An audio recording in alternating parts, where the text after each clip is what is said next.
உலகை எழுப்பும் ஞாயிறு அங்கே குடியிருப்பான் அவன் ஆனை முகத்தனின் அடியவர் மனத்தில் ஒளியாய் வந்து கொலுவிருப்பான்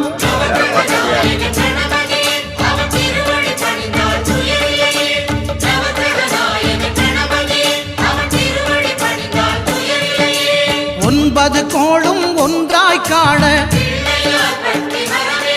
அங்கு கற்பகம் என்னும் கடவுளின் மெய்யில்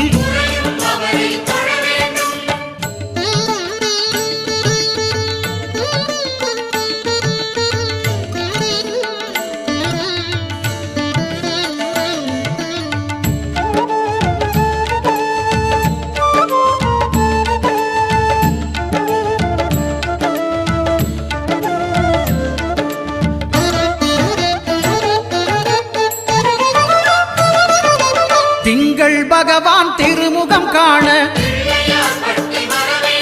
அங்கு கற்பக பெருமான் தொப்புள் குழியில் திங்கள் பகவான் திருமுகம் காண அங்கு கற்பக பெருமான் தொப்புள் குழியில் பார்க்கடல் பிறந்த சந்த